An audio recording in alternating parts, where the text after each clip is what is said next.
We have Daphne Berry, who's an assistant professor at University of Hartford, and Dr. Michael Gray, who's a professor doctor at Hospital of Central Connecticut. And on Skype conversation, we have Vanna Gonzales, who is a professor at Arizona State University. Hi. So my name's Daphne Berry, and I teach in the management and marketing department at the University of Hartford. And several years ago, I did my dissertation research on a cooperative in New York City, the Cooperative Home Care Associates, and I compared it to some other organizations. So that's what my talk today is about.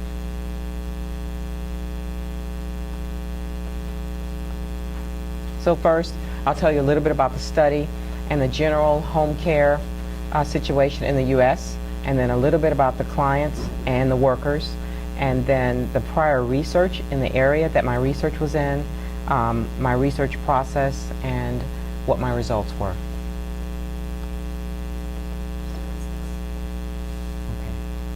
Okay, so my study looked at the intent to leave based on feedback from the home health aides themselves. It looked at their organizational commitment, their job satisfaction, and differences in the quality of care based on what the home health aides thought they did in terms of providing care in home health aid agencies in different organizational forms. And the job satisfaction is what I'm going to talk about right here. So the different organizational forms, or one was a cooperative, which is a for-profit organization, and then one is a conventional for-profit organization. They're mostly privately owned in the home health aid industry, and then the other was a nonprofit.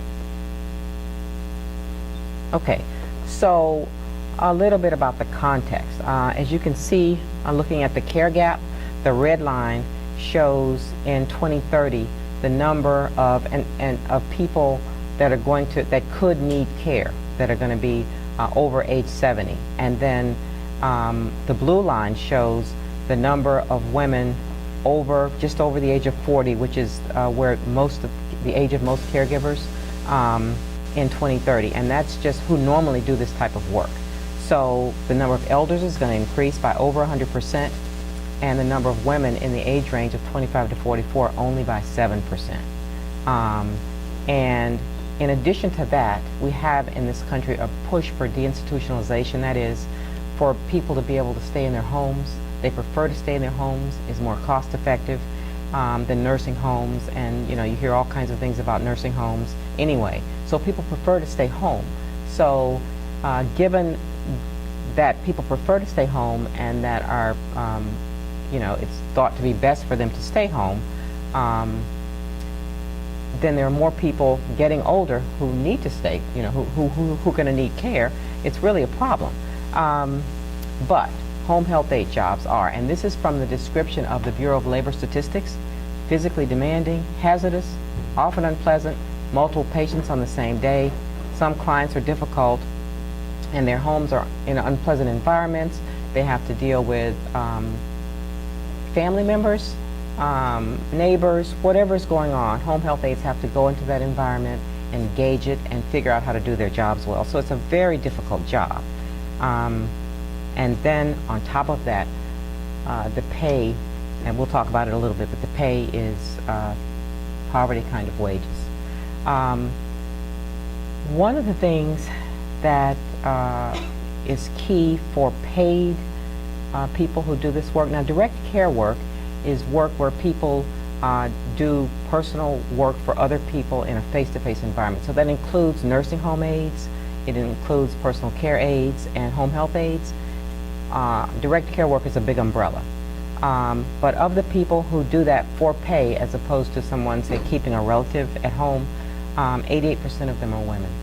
In my research, I did surveys with over 600 people, and I did some interviews also. And I ran into 3 men doing the work. And that was in New York a couple of summers ago. Okay, the thing is that home health aid pay is kind of like Walmart pay for most people. The personal care aides, 50% of them are also relying on public benefits. The nursing, psychiatric, and home health aides, 44%, and overall 46% need to rely on public benefits to be able to survive. And these are people who are working all the time, getting as many hours as they can, and even those that work full-time don't make enough not to be on public assistance, many of them. Okay, so my study, I looked at 3 organizational forms: the conventional for-profit, the nonprofit, and the worker cooperative. There are government-owned agencies that are home health aid agencies also, but I didn't study that one. In the U.S., overall, 70% of home health aid agencies are for-profit agencies because it's a very lucrative business. The government reimbursement rates are sufficient, and home health aides make little enough such that people can make a lot of money in this business, and that's what's been happening. So conventional for-profits have gone up a lot in the last few years. Okay, but only in New York, where I did my research, only 20% of the agencies are conventional for-profit, 56% are nonprofit agencies, and 24% are government-owned. Less than 1%, of course, are the worker cooperative. So I did the first, the second, and the fourth for basically because I couldn't get access to the government-owned agency in my time period. So this is looking a little bit at, this is just a big picture of what the environment, the work environment is like. In the center is the client, the person that's cared for, the person who has a disability in their home, or the aged person who has a home health aide. Next to them is the caregiver, the home health aide. And so that person spends the most time, has the most face time with the client. And that person is considered the agency's face and the government's face to the client. The agency's next, and then you got your state and local governments, and the federal government is on the outside. So the caregiver and the client are surrounded by all these these rules and regulations, and payrolls and what they have to report, and they're closely monitored. Home health aides are, and so there's a lot that the caregiver has to do for the client, but then there's a lot they have to do for reporting and training back through all these levels. So it's a very difficult, very institutionalized type of position. Now, the research in the field was mostly on nursing homes, and I did mine on home health aid. So nursing homes was all I had to go on in terms of what to expect. But because home health aid and nursing home work is very similar, I was able to use some of it. But the big difference is that home health aides have to work in people's homes, and that is a bit of a difference. And the research on the nursing homes said, basically most of them said that quality of care and home health aid, nursing aid job satisfaction and organizational commitment were better in nonprofit organizations because there were higher staffing ratios, and the human resource policies about how people were treated and how they interfaces with their managers and the nurses and the doctors, and also unions in the organizations made the work environment better for nursing aides in nonprofit organizations. And so that was what I had to go on. The research on worker cooperatives in general said that turnover would be lower in the worker cooperatives than at other home health aid agencies. Now there's only a few of them around, but in those, in general, that's what the research said, and anecdotal also.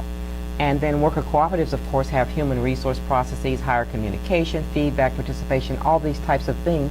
So based on the research that had been done in the nursing homes, I expected the worker cooperative to have better outcomes, for the home health aides to say, yes, things are better here.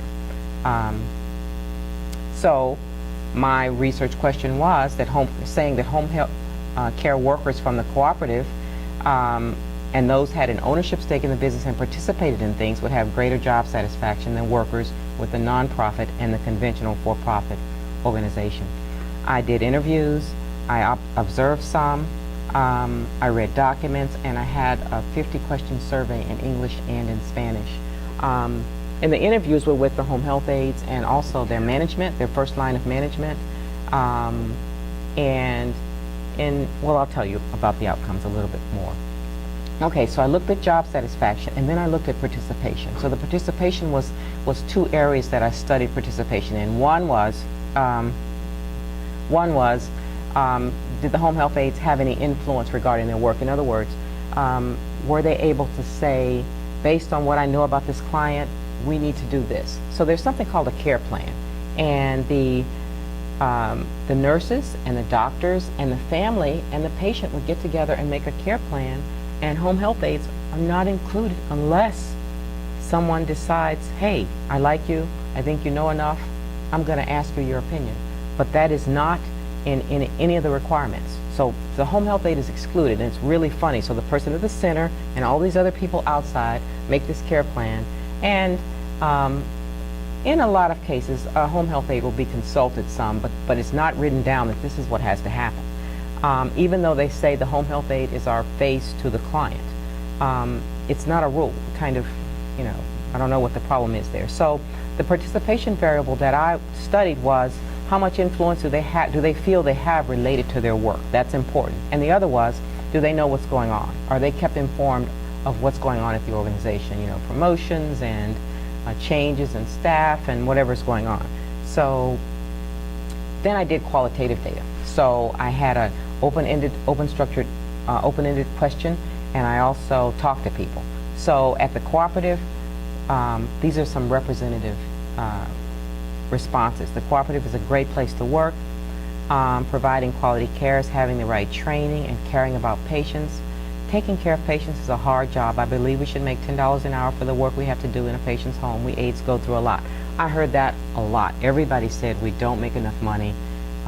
We need to at least make $10 an hour. And this is in New York City. And so they're trying to get to $10 an hour in New York City. Your travel time's not paid for. Your time between clients is not paid for, that type of thing. At the conventional for-profit, no, I don't get paid fairly for what I do. We need more pay. We work like slaves for little pay. Home health aides are not treated with respect by the coordinator. The coordinator is the person, the first level person in the agency who assigns home health aides on cases. And so if a home health aide, when they get to the patient's home, they have these rules and regulations, very, very strict. You're not to get there in 10 minutes, any more than 10 minutes before. You're not to do anything but what you're supposed to do. If it's not on the rules, don't do it. You're not supposed to do anything for the other family members. You must leave at a certain time. You have to document when you get there, when you leave, what you did, all kinds of things. And if something goes wrong, then the home health aide talks to the coordinator first. And so sometimes it gets pretty tense if a home health aide is having trouble at the home and the coordinator is saying, no, you have to go by the rule, and the home health aide is saying, I'm here and you're not. This is not working. So sometimes the relationships are pretty tense between them. So this person was saying that the coordinators, they speak in a condescending manner, they're impatient, they don't listen very well, but they expect to be given respect. The company needs to be investigated for abuse of labor and poor wages. From the nonprofit, I enjoy caring for people. People in the administration are kind, but we should get paid more. So I heard that almost consistently from everyone. Home health aides, some receive bad treatment from the clients and their family members. They're disrespectful, they're cruel. We can request to be removed, but sometimes there might not be a vacancy for quite a while. So I heard that also. If you complain and are moved, you might not get more work right away. And so given that even when you're working full-time sometimes, your wages are poverty level, sometimes they would take verbal abuse because they felt like they had to.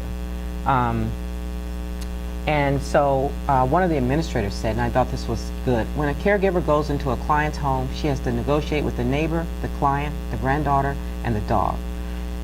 So they have to have really good people skills in addition to knowing a lot about the kinds of ailments people have. They have to be able to look at someone's medicine cabinet and understand what they're taking, because sometimes the clients might not know, or they might be forgetful, or they might have just a little bit of dementia, that type of thing. So they have to really know and be able to do a lot to do this job well. I'm sorry. Excuse me. Touched the wrong thing.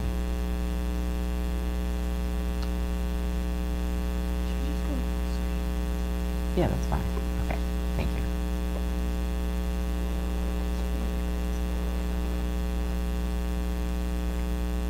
Okay, so my quantitative analysis of the survey information showed that, number one, participation at the worker cooperative was higher than at the for-profit organization and higher than it was at the nonprofit. Well, we expected that because it's a cooperative, and that's part of their mission. But also that job satisfaction was higher at the worker cooperative, and that job satisfaction was higher even when participation was controlled for. So I really didn't expect that, because after I talked to the women and about some of the environments they worked in and learned and done a lot of research about their pay and just overall, I thought that how could a cooperative matter? That they're maybe participating in what goes on related to them, and they are in work groups, and they participate on the board of directors, alternating, and they vote for that, and they go to Albany in groups to talk to lawmakers, and but still, given the kind of environment, I just really didn't expect it to be much different. It is starkly different. The job satisfaction, the commitment, and the intent to turnover at the cooperative was noticeably lower than at the other organizations. So even in an industry with challenging staffing, pay, and other problems, the worker cooperative produced more satisfied workers than the other two organizations. Another finding here is that the nonprofit and the conventional for-profit were not statistically any different. So the prior research that was done in nursing homes and some of the other medical environments, and even outside the industry, the healthcare industry at all, that nonprofits often had happier workers for whatever reason, wasn't the case with my research. The nonprofit and the conventional for-profit workers were not distinguishable here. So this is a slide showing from 2002 to 2018 what it's going to look like in terms of direct care work. 64% of people will expect it to be at home, and only a third, just over a third, in facility settings, which is really good for the clients, but it's not really that great for the healthcare workers. Home health aides are not covered by the FLSA the way nursing home aides are. So they don't have a minimum pay that's by law unless the state has it, and they don't have to have overtime. And so that's being fought now, but it's, you've got these people saying, for whatever reason, about the women that do this really, really important work with our elderly and people who are disabled to be able to stay at home, saying, for whatever reason, we're going to go with these owners making this profit, saying they can't afford to pay them overtime, or they can't afford to pay them certain wages. More research is needed on democratic workplaces in the form of worker-owned organizations and participatory decision-making organizations, and because home care and the work environment is a critically needed segment of workers. So that's kind of my spiel. That was what my research found. I was really surprised to find that the worker cooperative really made a very distinctive difference in the lives of the women that were doing the work there. It was a better atmosphere, I think, a better environment, and I felt that when I was in there. I observed some of their training sessions, and I observed the way that they interface with the administration, and the women at the worker cooperative were not as downcast, I would say, as they were at the other organizations, and still they still all said, we really, really need to make a fair wage. We need to make more money for this. This is important. And also, most of the women doing this work said they cared a lot about the people that they sat with and did work for, and helped with their daily activities of daily living, and the bathing and their medicines and that type of thing. So the big thing, thank you. The big thing for me was, number one, how much they had to know, how much training they had to have, and how much they really had to know, and then they had to be skilled at working with people. And so the worker cooperative was doing good things for them. They were unionized at all three organizations, and at the Worker Cooperative, the union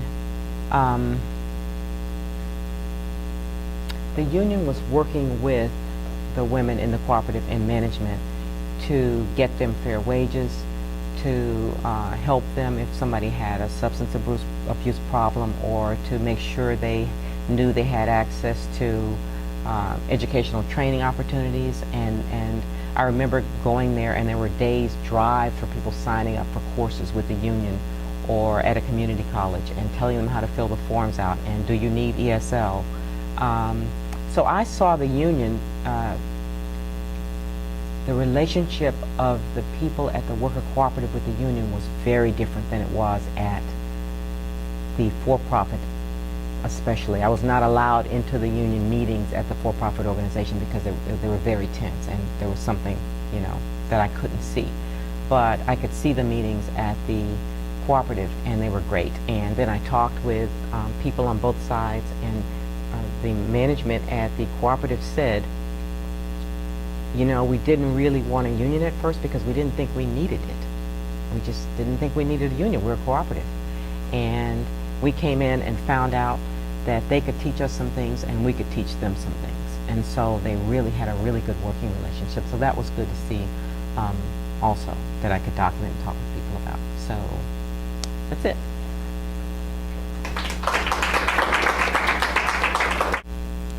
So I was interested to look through the Summer Institute because one of the people who spoke earlier in the week, Ann Withorn, it was a paper I wrote for her husband's class when I was a sophomore in college that led me directly to this meeting here today.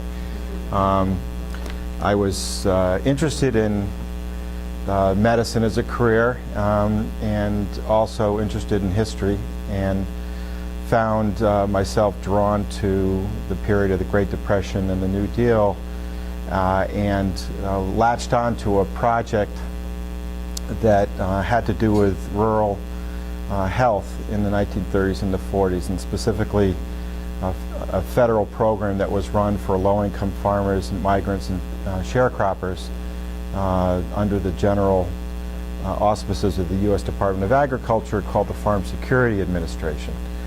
And that started about a 25-year process of doing research on the FSA, including interviewing a number of physicians who participated in the program, and later, by the time I interviewed them, a number of them were luminaries in the field of public health and health policy. And ultimately, I had enough time when I was on the faculty at the UConn School of Medicine to write a book on the farm security programs. I'm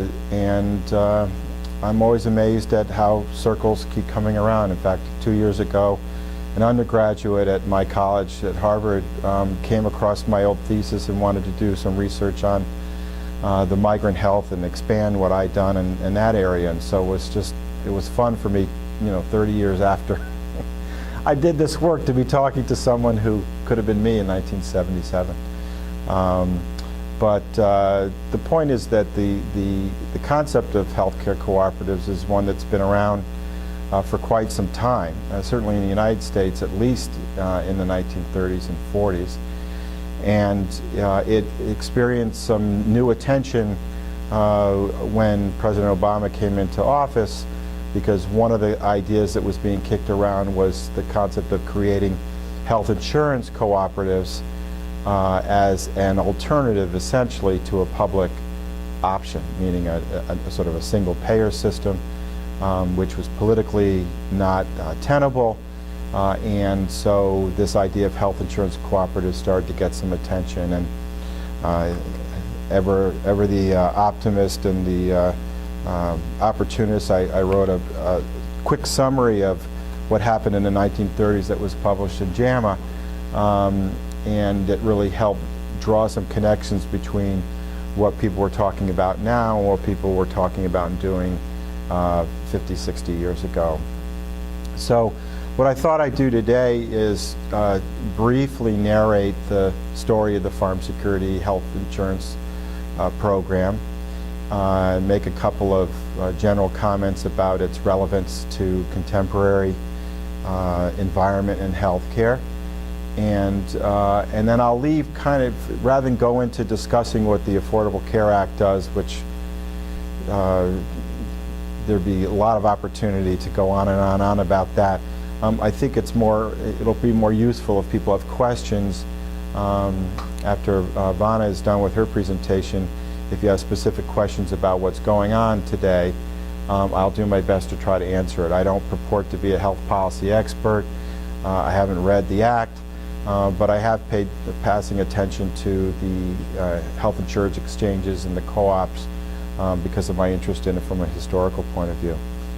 So briefly, the Farm Security Program was created as a way of staving off the elimination of the lowest rung of rural America. These are people who ran small farms, family farms, who worked as sharecroppers or in some areas of the country, migrant workers, who really couldn't sustain themselves economically, not only because of the growth of agribusinesses, which was even an issue back in the 1930s, large farms that were being created, but also just because of the economic downturn that was experienced by the country. It's worthwhile reminding that there were 25+% unemployment at the peak of the Great Depression, and we're looking at 7.2 now, which is nothing to be enthusiastic about. But even at the worst, more in the 10, 11, 12%. So it was at least double in the 50s. It was a bad time, and farmers were particularly hurting. The U.S. Department of Agriculture decided that it would create farming cooperatives and basically bring these low-income farmers together to buy equipment, to share equipment. They did a lot of education and outreach to how to improve and modernize their farming, and they created these cooperatives that were really there for the purpose of growing and producing agricultural produce. And they gave these farmers, these low-income farmers, loans in order to be a part of this farmers co-op. And what they found was half of the time when the loans were defaulted upon, it was due to bad health, that people could not afford to see the doctor, and they just got sick and couldn't keep up with the farm, and gradually they defaulted on their loans. So using the economic rationale that a farmer in good health was better credit risk than a farmer in bad health, they started to include in the annual farm loans to these low-income farmers and sharecroppers $30 to $40 a year that was put into an insurance pool, and from which, if they needed health care from the local doctor, they could be provided health care. So it was really a government-sponsored health insurance program for low-income farmers and sharecroppers. And at its peak, it operated in a third of all rural counties in the United States, from Vermont and Maine all the way to California and Washington State and down into the southern states.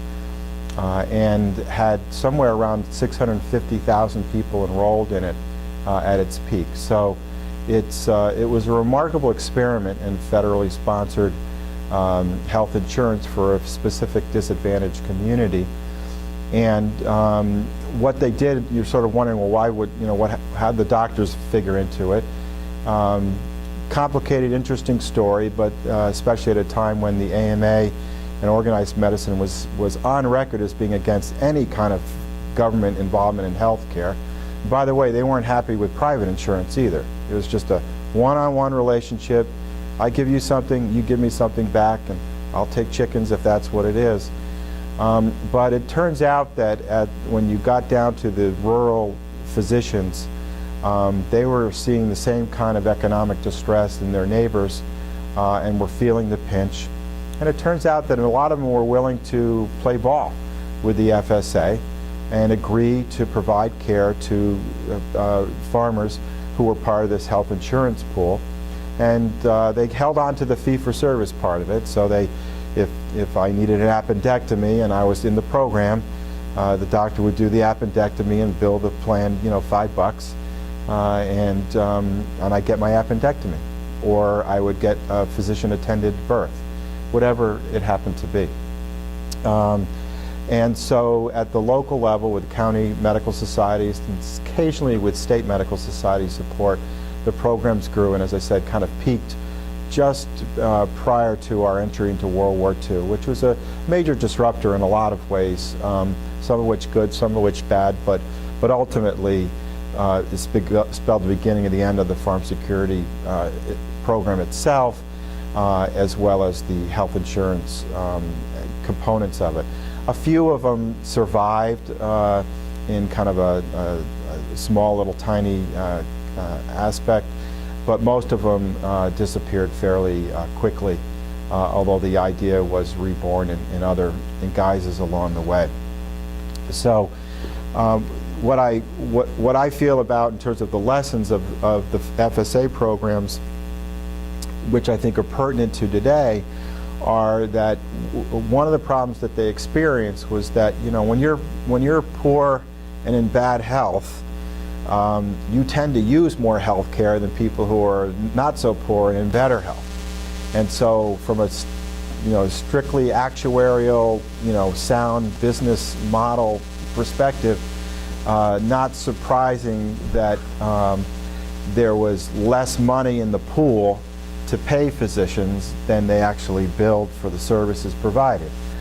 I will say that ultimately, on average, physicians received about 65–70% of everything they billed, which, given the fact that prior to the program, these were folks who would offer nothing or deeply discounted care, or might do work or give chickens or whatever. Bartering was not uncommon in the 30s. So it was an economic plus for the doctors, but of course there was more care provided than was available in the insurance pool. The other thing I like to say is that 95% of all those loans were ultimately repaid by the farmers who received them. So it was I think a successful joint venture between the Department of Agriculture, rural physicians, and rural communities, specifically the low-income communities.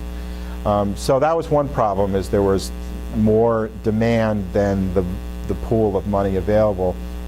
The second part is that you didn't bring healthy people in to, again, expand that pool.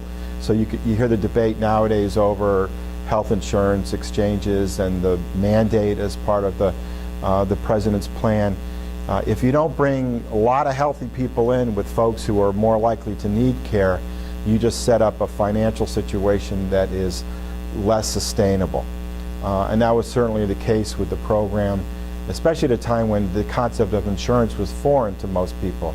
They used to think, well, if I gave $30 a year in my loan to the pool, I want to make sure I get $30 worth of care at least. But that's not how insurance works. You give it in case you need it, and maybe 4 of you won't need it and 1 of you will, and there's enough money in the pool to care for the one that does. So there was some a learning curve that not everybody was able to get over, but it was a problem of the program that developing a sufficiently wide economic base was just almost by definition not possible, because this was the lowest income of rural families. And the FSA did try to open it up to other groups and experimented with that in some states. They did have some interesting relationships with the Grange and the American Farm Bureau, who saw how popular these programs were and started to offer it to the wealthier farmers. But those were relatively few and far between. So those issues around how many people are in the co-op and what their demographics are and how sick they are and the range, those are things that people bring up as well today in terms of the potential risks of the insurance co-ops. And then I guess the last thing I would say is that generally speaking, physicians have sort of a philosophical bent against government-sponsored programs, but when you get right down to the bottom line, meaning the financial aspects of it, they're willing to flex in order to do what serves their interests best. At least that's one of the lessons I took away from the program. Of course, there were philosophical and high-minded positions about the doctor-patient relationship and all of those things. But when push came to shove, it really had to do with finances. And if doctors could financially do better under a partnership with the government, they were willing to go with it. And if they weren't, then they weren't willing to go with it. And it was one of the things that happened with World War II, as you might know, a lot of physicians were drafted and went into the armed services, and never really came back in the same to rural areas in particular, any more than the rural people who went into the army. How do you keep them down on the farm after they've seen Paris? That was a popular song, and that was true with physicians as well. So economically, post-war period versus the pre-war period for the medical profession, that was a real watershed period of time. And I think that was another reason why the kind of partnership wasn't really sustainable. The last nail in the coffin of the FSA programs had all to do with the national health insurance movement in the middle of the last century. Some of you may know that we were pretty close during the Truman presidency to passing national health insurance. It was really nip and tuck. It's a great story. If you're really interested, you could buy my book on Amazon for $6, I'm sorry to say. And you can learn about it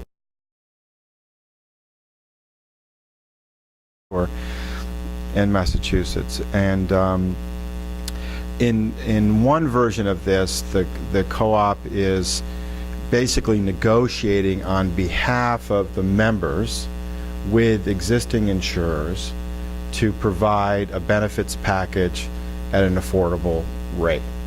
So in some ways, some people, I noticed there was a thing on NPR today, actually, maybe it was timely, that they weren't calling them co-ops anymore, or health insurance co-ops. They were calling health insurance marketplaces. I thought it was an interesting, I noticed that they changed the term. But in any case, the idea is that they're negotiating with different insurers, Aetna, Cigna, whatever, and they're going to come up with presumably a competitive product that they can market to people who want to join these exchanges. And it remains to be seen exactly what they're going to look like. The other way it could go, and I think there may be some states like Vermont that does this, is the co-op itself may negotiate like an insurer with providers, meaning hospitals, nursing homes, physicians, ambulatory, surgery centers, because that's what Aetna and Cigna and Connecticut do now. They come to my hospital and they say, okay, what is it going to cost us to provide this range of things? And we negotiate and dicker, and sometimes we come to agreement, sometimes we don't. But that's the other approach, is that co-ops could actually contract directly with the providers of services on behalf of the people who are members of it. And I don't think that it's clear, at least it's not clear to me, whether there's going to be a dominant version of that or not. I suspect it will be much easier to do the first one than to do the second one, because the second one means the co-ops are going to have to essentially become insurers themselves. And let me tell you something, insurers have been at this for a long time. They know exactly how to go at it. They have marketing, they've got it worked out. So it's going to be much harder for a new co-op that's a year old to go mano a mano with Aetna or Cigna or Connecticut or Blue Cross Blue Shield for that matter. So I think it's going to be easier for them to create a market basket of options. And some options will be more expensive and others will be less expensive, but presumably all of them will be better than nothing, which is why they're hoping people will be incented to join them. I think it remains very much to be seen how successful that concept will be. In preparing for the talk, I found some people think we're about to have the flowering of the cooperative health insurance movement again, and are very enthusiastic, and I've had others that I read and say, who are you kidding? you're just never going to go up against Aetna and expect to come out the winner. I think it's going to be a pretty interesting time. I hope that answers the question. There was a young lady in the way back there.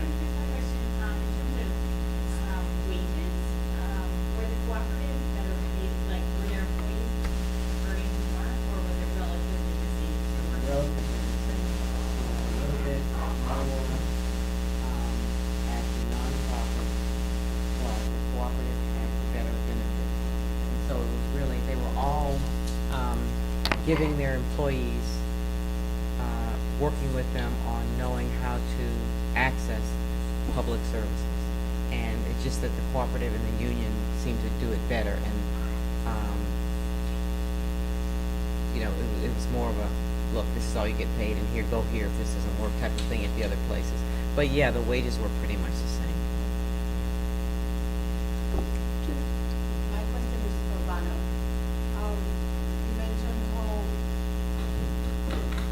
You mentioned that this cooperative sector generates a lot of employment, substantial amount of employment. It is not clear to me the source of employees that is different kinds of cooperatives. Some operate in the public sector, the government framework. So how do they what the source? The members of the cooperative only engage in cooperative work. Okay. The question was, what is the source of the funds? for the- Yeah, so there's a, let me see where that slide is. There's slide 13. If you go to slide 13, it's kind of the results of a study where I was looking at the effect of, the fact that the proportion of funding for cooperatives that comes from the public sector, which is like 80%, a lot of it used to come from grants, basically, or very negotiated contracts, or very general use by the cooperatives to use how they would want. Now in this new era of the kind of 2000s, we have lots of contracting, so competitive tendering for particular services, and so the public revenue is generated not on the basis of grants alone, but also these specific contracts.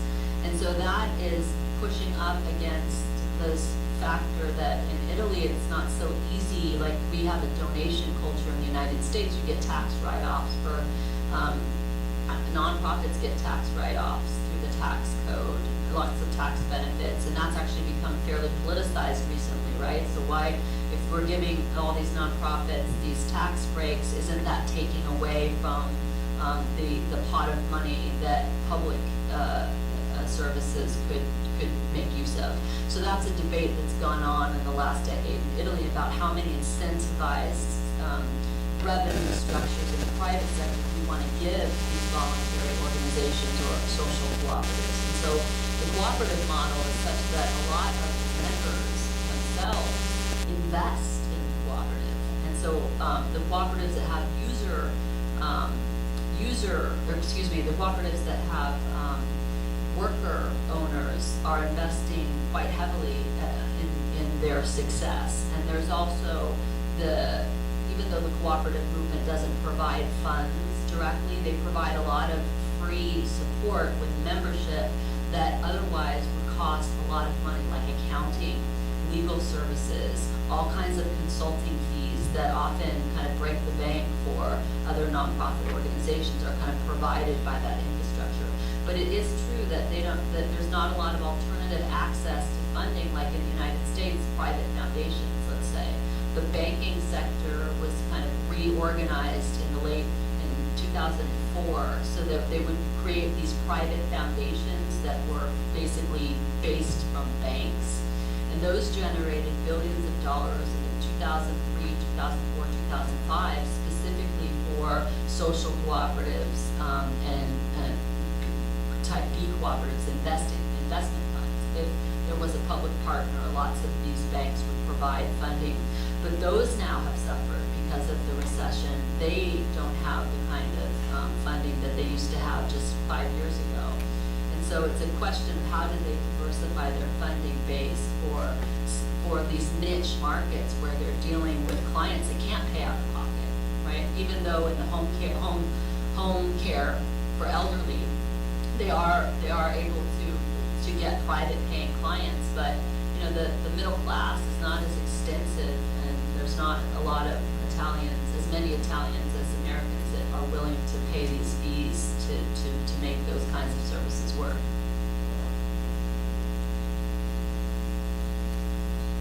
I have sort of a general question. I'm interested in the management of co-ops, and I'm wondering what the salient features are of management, whether it's in New York City, or in Northern Italy, or we ever said co-ops in the 1930s. So the question was about the management in co-ops.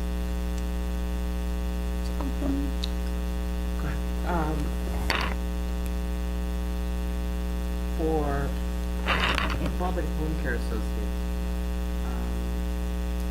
it has affiliations with nonprofit organizations because they need to get grants also, because really the government reimbursement rates for the care is just not enough. And so that's a problem. But so they have, you know, they have staff, the CEO and the people that started it up are people who came from the nonprofit industry getting this started, and they have remained to help keep it running, but making sure that it uses the ICA principles. So you know what those, the ICA principles are? So Vanna, do you have the ICA principles there? Could you just? I think I had a few, there's 7 of them. I don't know if I put all of them on it, but I think it was slides 4. Thank you. There's a few of them. There's 5 of the 7.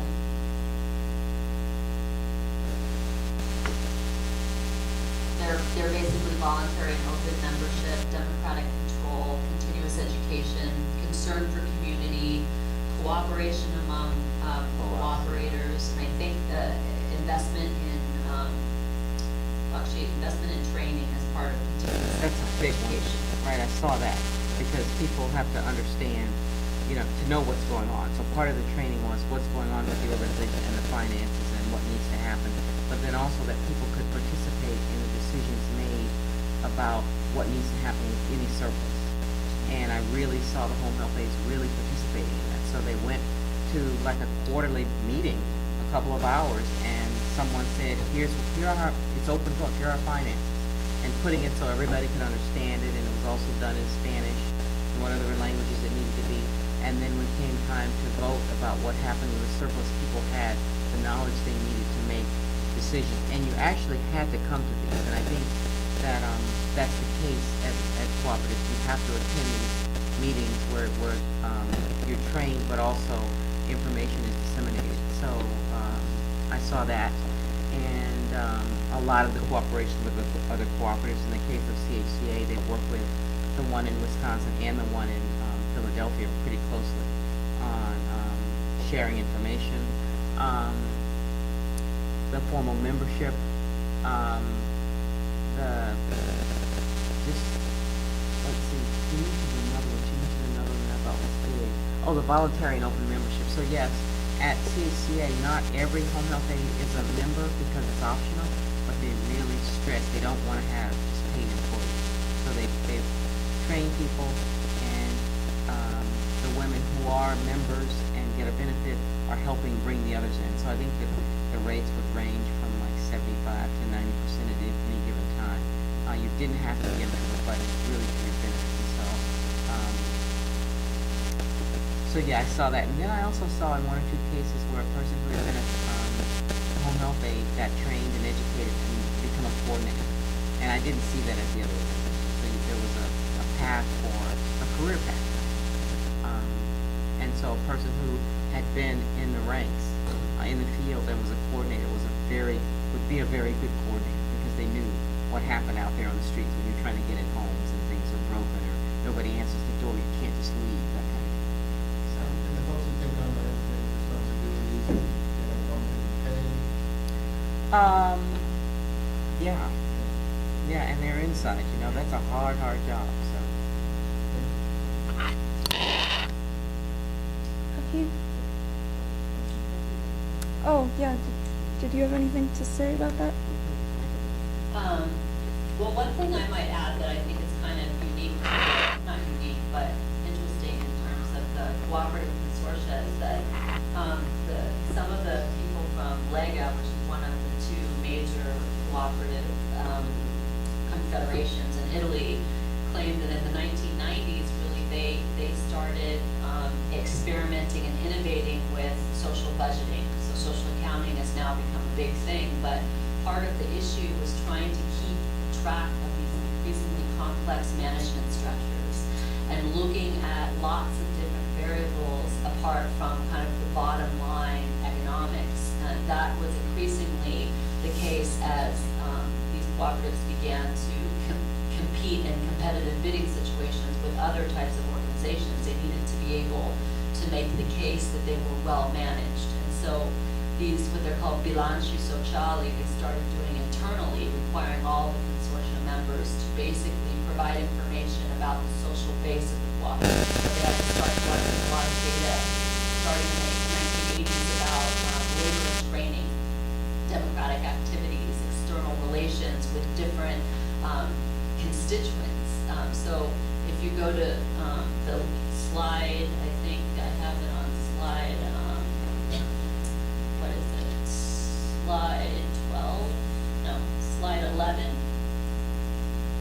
This idea that you're, you know, kind of what organizations you're interacting, or yeah, slide 11, what the frequency of interaction and what, how you're interacting with different stakeholders, not internal but external to the community, became an important feature. And so we've gotten to the point where there's a lot of concrete, a lot of much more complicated public-private type partnerships that don't have an organizational shell, but are negotiated on the basis of social pacts and this consultation type of agreement. And so so this management situation has become a lot more complex, not just based on accounting stuff, but also a lot of these other variables that are very interesting because they're very relevant to consumers, right? So wouldn't you like to be able to know all these stuff as a consumer rather just than how many beds and kind of what other people have said in terms of their opinion of the service that you got? There's all this data that's publicly available.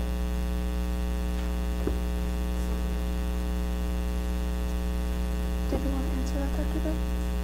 The only thing I would say is that a lot of co-ops work that if there's any surplus, it gets plowed back into the co-op itself, so that either expanding benefits or creating new programs, etc. So it's one of the things that they can actually make money, but the money is controlled by the membership, and typically the ethic and the reality is that the money comes back in and is reinvested, if you will, locally. It's not, I guess it could be taken out as a dividend, and sometimes it is, but generally that's not the case. Olivia? Yeah, my first question is going to Daphne. Are the three types of cooperative, namely you said non-profit, conventional, and worker cooperative, are the same in terms of scope of work? And what best can be done to improve the working relationship between the HHA and the nurses, stroke, claim, and family? And how best can their income be increased?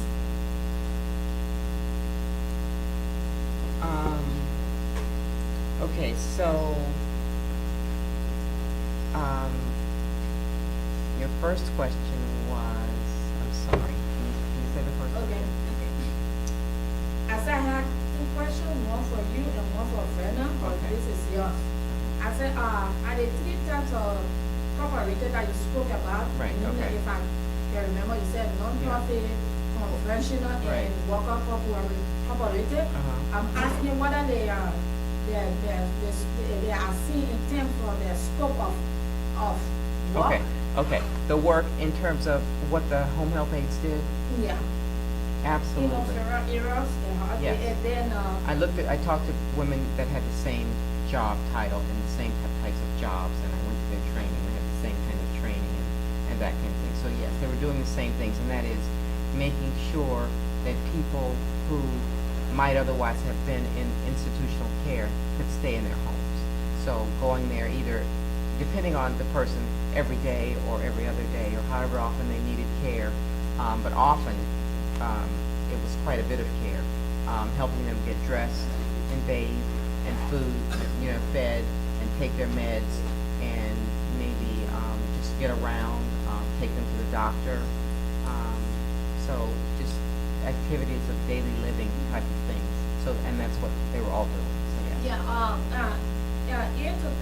to that, I said that you mentioned that the relationship between the HHA, the nurses / the client and the family. So asking what can be done to if not eradicate, but at least limited the relationship between them. Those two Oh, in the parties, home, and yeah, what can be done to increase their income? So you're talking about the home health aides having to deal with family, and that's just part of the job. And they really try hard to get people who are even-tempered and care about older people. I think that one of the really sad things about this is that some people really like doing the jobs and like helping people, but those who have an option can't stay in that field because they don't make enough. So if they have an option, they leave. They don't have, and so sometimes you have people who shouldn't be in the job because that's all that you can get. So somebody who might get really, tired of the same question, or anxious or angry, or not tolerant with family members or something. And so it's not a good situation for the client or the person working there. They just maybe shouldn't be in that job, and that's all they can do. I think that for people who can't pay for those kinds of services themselves, private pay, the government needs to do a couple of things. One is reimburse the agencies, and so the women can make more, but then they need to have some laws so that unscrupulous people in it just to make money are not taking and paying these women, just the bare minimum wage and less, and sending them out to work with these people who are dependent on them, and then just taking the money away. They can at least change the laws, and they won't. And I think there's a lot of, it's difficult to do, but I think there's also a lot of historical things in there about poor women in caring work that is making, not be a priority.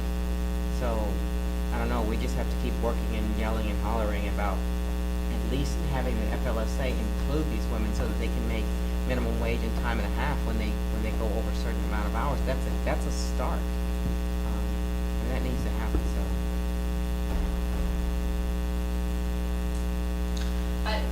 I just want to add just one thing to that conversation, just because I think like what I witnessed in Italy that was so kind of novel from my perspective, because I work at ASU and we have a Center for Nonprofit Leadership and Management, we have an entrepreneurial incubator, we have these kinds of create your own business thing, but they're not targeted towards the types of people who are doing work that doesn't require a high level of education and technical expertise. And so what the cooperative movement does is even though if you become a member, you're giving 3% of your profit to the movement, they provide a lot of incubating services for people that are, for example, home health assistants who wouldn't otherwise have the resources to pay out of pocket to get management training, to understand how to balance a budget, to understand how to do marketing.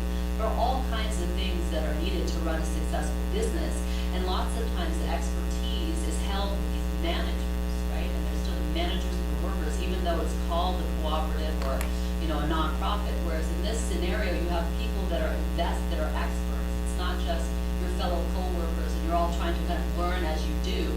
There are people who have started a lot of businesses in these sectors that are able to kind of coach people through it for not just like a month or, you know, hire a consultant for a couple weeks, but years.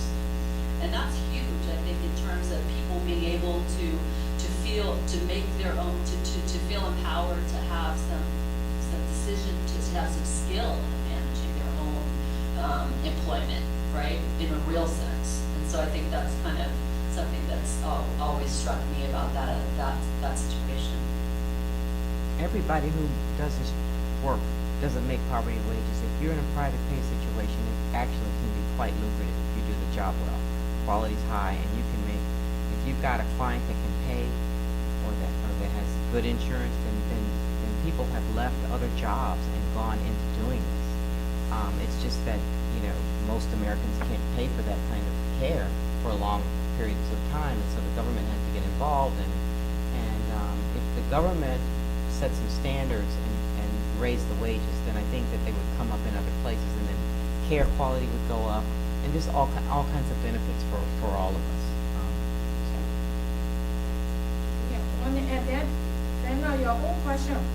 I said, what is the methodology do you think that made the Italian cooperative grow to a large number and also with many employees than the United States? What's the instigating features? Why? How does that happen? I mean, I think that a lot of it, I get asked that a lot in terms of how transferable are a lot of the aspects of the Italian situation to the United States, and I end up kind of, it's a much more path-dependent answer than a lot of people like to hear, because there's so many interwoven aspects that make that model successful. It's not something that can necessarily be transplanted. It's kind of the same situation when people look at Montreal in Canada and want to kind of replicate that model in other provinces. And in Canada, it's something that's grown over time and it's developed its own infrastructure.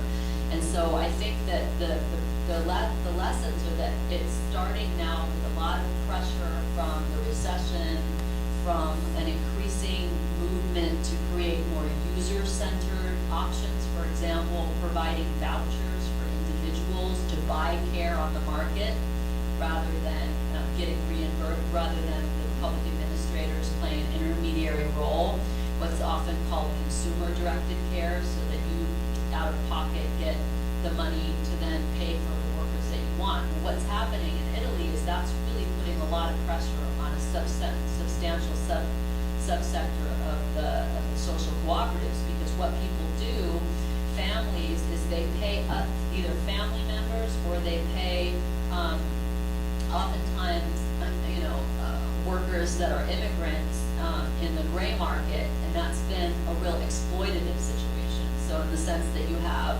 kind of these middle class Italian families really kind of taking advantage of immigrant workers in that sense, and they're being able to do so using public dollars to fund people, but then also withholding those funds for work already done, and oftentimes there's not a lot of legal recourse. That situation's been reformed. I think a few years ago there was a national legislation to create some regulation around that. In Italy, it's quite predominant. They're called vedante. They're people who actually live in-house to do caregiving, primarily for elderly and disabled. But that's been notoriously an unregulated sector, and that's something that's been threatening to a lot of social cooperatives. But in general, I think a lot of it has to do with, is the ability for people to see that there's another option, and that there's a kind of another way of doing things rather than just being an employee on the one hand or working for the public sector on the other. And so just having that model around kind of gives impetus to more of it.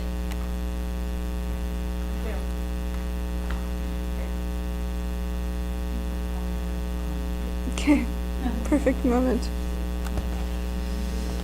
Thank you, Vanna. You just disappeared. You have a question here. Oh, Hakeem. Yeah. No, I just wanted to know,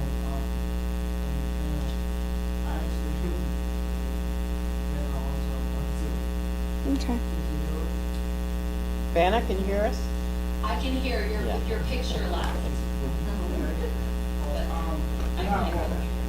Just to Okay. everyone. Thank you so much. I was really trying to find out about the gender and also the racial diversity and the management and managerial roles in a lot of the cooperatives. What have you experienced or seen in your research in relation to gender and racial groups and managerial supervisors? Did you hear the question? Yes, that's a great question. And I wish earlier on when I was doing more of my survey work that I had included specifically demographics on employers, but I didn't. The only demographics I got were from the people I interviewed, which tended to be the presidents, which oftentimes were also workers, and then the executive directors, which oftentimes too were workers, but it doesn't give a good profile of the employee base. But predominantly from other secondary studies, predominantly women. But Italy, frankly, there's a lot of racism in Italy. And in northern Italy, there's been some back and forth within the cooperative movement about different elements because there's, in some quarters, especially in Lombardia, where Milan is the capital, you have a lot of xenophobia. And that xenophobia leads into the cooperative movement in terms of who you're willing to help, promote in terms of cooperatives and who you're not.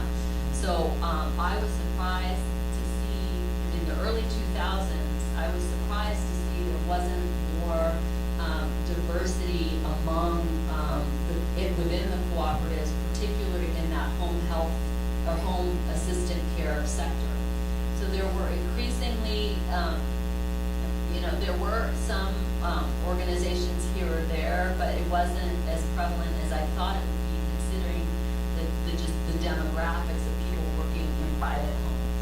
Now, the other thing that I was told by a Senegalese man who ran some youth programs, a whole variety of from kind of runaway immigrant youth that were on their own to shelter housing for domestic immigrant women, domestic abuse, that he had formed as an immigrant a cooperative, felt well supported by the cooperative movement, but his problem wasn't getting contracts, that he was basically discriminated against in term and passed over for a lot of public monies that probably should have gone to him in terms of his track record and what the, not him, but his organization, that he wasn't. And so that was a problem that was kind of hard to negotiate, but definitely not as much cultural diversity as reflective of the labor market. And I saw quite a bit of racial and ethnic diversity below the top level for your organization. One at the very top level, white male or white female. But below that,